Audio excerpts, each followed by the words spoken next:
Hey, thanks so much, patrons, for listening. This is my interview with Abdul as I kind of talk about the information wars that are swirling around the conflict in Russia and Ukraine.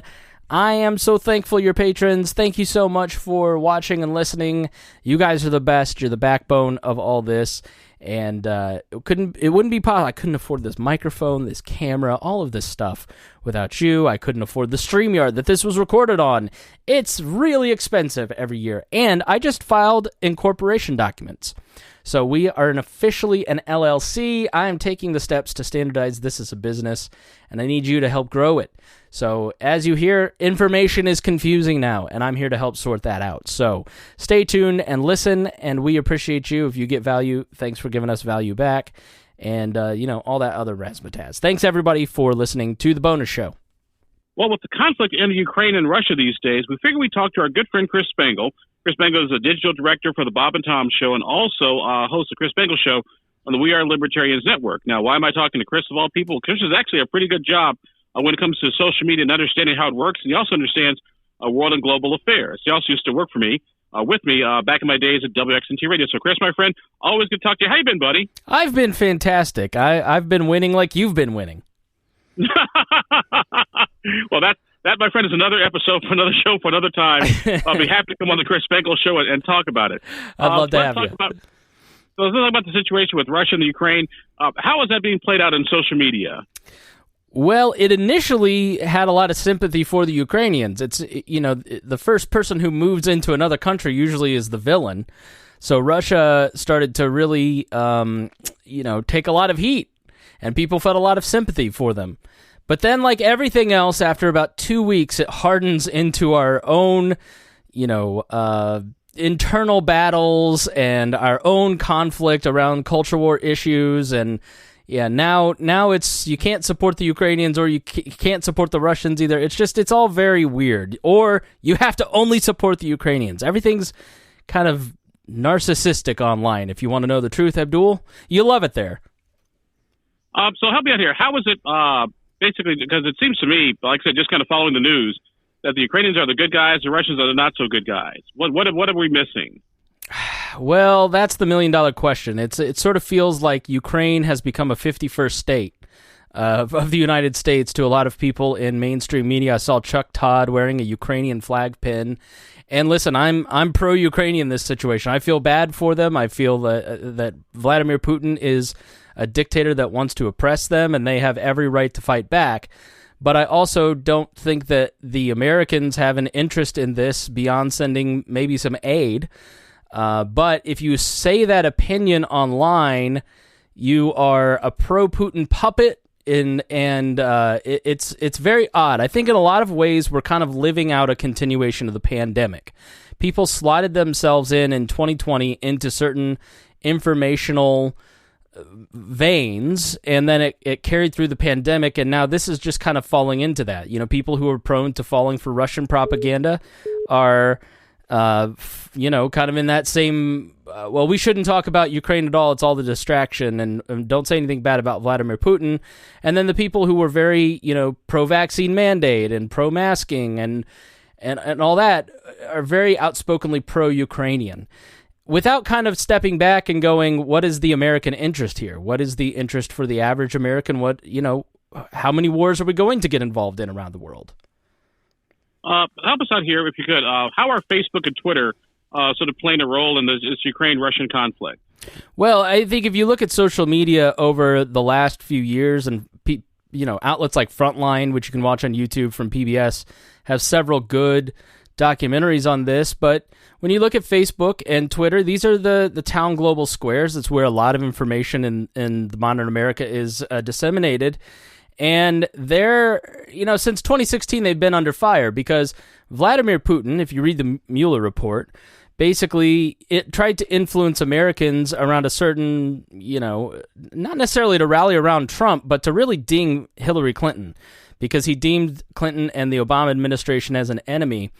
And so he really wanted to take her down a peg. That's why WikiLeaks was given information, basically, in my opinion, by the Russian government to leak her emails.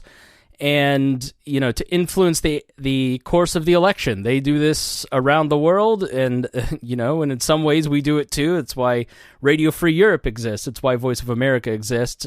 But it's no surprise that the KGB president, Vladimir Putin, is using information to try and persuade America. And so Congress has been very hot on Facebook and Twitter in particular to really tamp this down, take down the bots, take down the amplification methods, take down fake news, legitimate fake news from blog mills that are just created by, what we saw the Russian state agency, GRU, create all these different websites in Russia to combat some of that stuff. But unfortunately, that has crept into a mission creep in terms of controlling information on social media, and is frustrating a lot of Americans in the process. Our guest on the program today is an old friend of the program, Chris Spangle. Chris is the digital director for the Bob and Tom Show, also hosts the Chris Spangle Show on the We Are Libertarian podcast network. Chris is also an expert when it comes to social media and also pretty up to speed on world affairs. We asked him to come on the show today to kind of talk about the role that social media has been playing in the Ukrainian-Russian conflict. Chris, I thought it was interesting that when Vladimir Zelensky sort of addressed that joint session of Congress, it wasn't a joint session, but sort of that combined session of House and Senate leaders, in his address, they actually had some disturbing footage of missiles hitting buildings, sort of battles in the streets. How well do you think the Ukrainians are using social media, like I said, as a tool to get their message out? Oh, I think Vladimir Zelensky has been magnificent in terms of the information war. I think he, coming from a broadcast background, coming from a comedian's background, he traveled the country going in and out of every town as a small comedian, through the 90s and 2000s. So he intimately knows his country. He knows how to present information in certain ways. I think it's why he dresses down. They all look like they're soccer dads instead of, wearing military garb or suits because they want to look relatable. But Zelensky knew that he had a couple weeks to really grab the world's attention to make them care. There is no Volodymyr Zelensky in Yemen. So Yemen doesn't get the news. And we're facing Holocaust levels of extermination by the Saudis against people in Yemen. But you don't know that. You don't hear that. It's not top of mind. But Zelensky has done a great job of tailoring his message, echoing the words of Winston Churchill when he speaks to Britain, or echoing American sentiments when he speaks here. And they are, I think, a primary reason why kind of the zeitgeist grabbed onto the Ukrainian cause early and never has really looked back, not just to mention the fact that, Putin and Russia have been global, opponents, I should say, for a long time. But I think they've also been effective in persuading social media companies to tamp down a lot of the Russian stuff. I mean, if you log into Russian social media sites, or go on certain telegrams, you can see nothing but Ukrainian war crimes. And if you go in Ukrainian telegrams, or you see nothing but Russian war crimes, right? So war is hell, and it's playing out for one side. And so I think it's important for you to understand kind of what's going on both sides before you really support what's happening, to make sure that it matches your values. But Zelensky's been brilliant in the information war, and has really fought back effectively, and has seen that as a key component of the battlefield, not just in terms of weapons, but also information. So on the flip side of that, how do you think the Russians have done? Well, the Russians had a lot of infrastructure. I mean, if you read the Mueller report, which I know a lot of listeners may balk at, but it talks about the way that Russia constructs its dissemination of information and its own propaganda. Propaganda to me is a neutral term. It's not necessarily a negative term. Every politician has their own version of propaganda. It's just meant to persuade you to a certain cause. And if you go into a lot of right-leaning media circles, you certainly see that they've been effective. I mean, the crazy Christian couple that hosts this thing talking about how, Putin is a real Christian and he's supporting a traditional values nation and he's a strong leader. Well, how does that kind of propaganda that is just basically straight out of, Russian state television, how does that creep into the blogosphere, for lack of a better term? Well, it's because that they have been building information infrastructure here for a long time. I mean, so online, I think for a lot of your listeners, just on your Facebook page, especially if you're listening to a right-leaning talk station, you kind of are confused because you don't know which side to believe. Now, if you're just watching CNN every day, you're crystal clear on what side to believe. And so in that respect, I think that they've been successful. I think as a strategic move, Vladimir Putin has completely blundered. I mean, he's got NATO united. He's obviously crippled the Russian economy with sanctions, enforced by the Americans. So I think overall it's been just a complete disaster for the Russians and Vladimir Putin in particular. Our guest on the program today, our good friend Chris Spangle. Chris, digital director for the Bob and Tom Show, also host the Chris Spangle Show on the We Are Libertarians podcast network. Also expert in social media and also in modern and current events. Used to be one of my producers back in the old days of WXNT. And so we figured we'd get Chris on the program today and talk about sort of the social media war going back and forth between the Russians as well as the Ukrainians. Chris, when you talk about our American consumption of social media, which I jokingly say social media is how the misinformed reach the uninformed, is there a lot of that going on with the Russian-Ukrainian conflict? There's a lot of disinformed reaching the misinformed and uninformed, and I think a lot of that is intentional. I think the United States government has a vested interest in Americans joining in the cause and advocating for weapons sales. The media is largely funded by the military-industrial complex, so they have an interest in keeping this on the front pages. Places like CNN and major media outlets miss Donald Trump and the ratings and revenue that he brought. I would bet you that I have more subscribers on my Patreon than CNN Plus does. So something like a war, I mean, my downloads, for instance, basically what we do is we explain current events from a neutral point of view, and my downloads are up 187% in the last month. So, of course, they want to keep the balloon in the air in the media, and part of what the social media atmosphere does is just debate what the media says. And yeah, I think you have to be really careful when you're watching things online. You have to understand that something like the Ghost of Kiev or, stories about biochemical labs in the Ukraine, like these are these different sides trying to get you, like Zelensky has an interest in getting you to support sending weapons to the Ukraine. I mean, you can decide whether or not that's a good thing or not. That's up to you to decide, but he has a vested interest in you having that idea to put pressure on your legislator to send weapons. Vladimir Putin has the goal of trying to get you to stay neutral or silent so you don't send weapons to the Ukraine, right? So you have to be really careful online when you're watching this stuff, knowing that every person that is posting something online in the social media atmosphere in 2022, no longer, they have left the land of trying to inform you of something. It is propaganda. It is trying to persuade you to their side. Every single person listening to this that has a Twitter account feels that they are a PR department, that they must release a statement on every event that takes place, and has lost the goal of informing you. And that's why I think it's like the lead pipes in Rome, how they slowly drove the citizens crazy through poisoning. I think that's how we ought to look at social media and really limit our time and exposure to it, because it's no longer a productive place to have conversations. It's very counterproductive, and it keeps you off balance. It keeps you confused because you're at the mercy of attention merchants. So here's my question for you, old friend. When we look at, like I said, what's with respect to social media and how it's sort of impacting everything that we have to deal with right now, I guess my question is, should the audience, like I said, trust social media, say if it's being reported on by a CNN or by a Fox, or should it just be like, hey, you know what? Everybody's got an agenda, and we should keep that in mind as we consume news. Well, old friend, trust but verify. You really have to keep your head about you, and it's kind of exhausting. And modern Americans love comfort and, surety more than anything else. So it's uncomfortable for us to kind of not know. But I think you can kind of generally, by reading all these different sides, come to a conclusion. If you look at COVID, there was a lot of confusing information around that. But you kind of got the vibe, if you read all these different sides, that like, listen, I need to be careful if I'm older, if I'm at risk. A mask may not protect me in all the ways that I'd like it to unless it's an N95 properly fitted.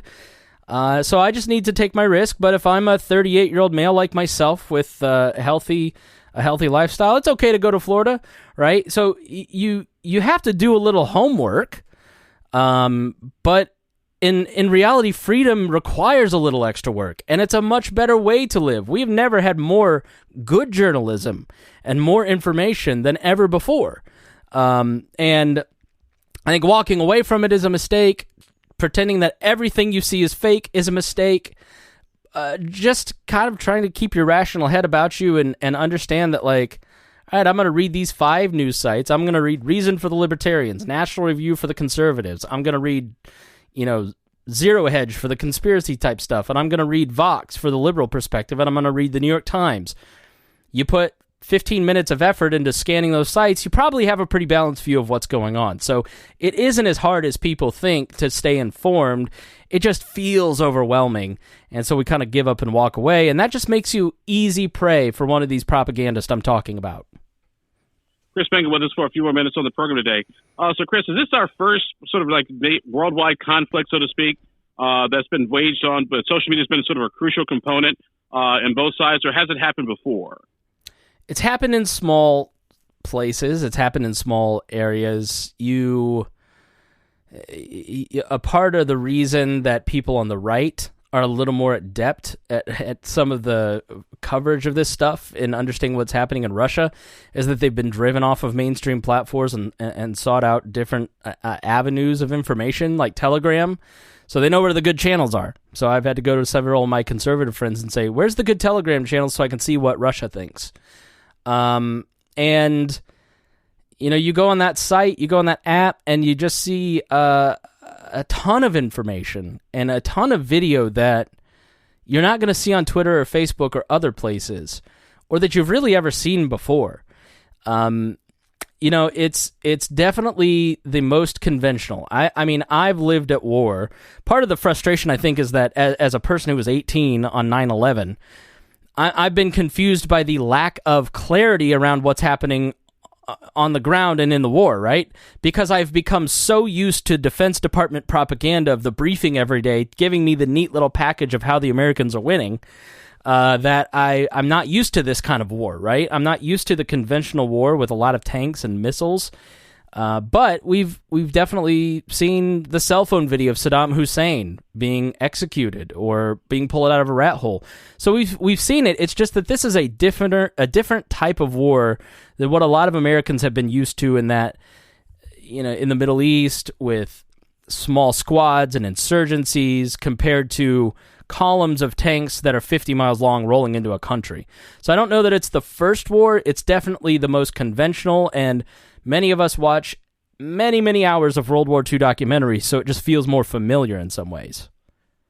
So, Chris, we've got about a minute or so left. What advice would you give the folks listening to us either on the radio or online about how do you consume news, or how do you effectively use social media to understand the Ukrainian-Russian conflict? Well, after you've subscribed to the Chris Spangle Show and followed indypolitics.org, I love you like my little brother, big guy. Hey, shameless self-promotion is something that you taught me. I mean, my whole, ChrisSpangle.com and my podcast is dedicated to helping people kind of figure some of this stuff out. And you have to just kind of read balanced information. Don't make declarative statements. Just kind of keep your powder dry in terms of popping off, because what people do is they read a little bit of information, they share it out there, it's wrong, they get embarrassed, and then they just, I'm not going to try anymore. So I like to kind of hang back and only speak when I know exactly what I'm talking about. But, a Google search and Wikipedia can be your best friends.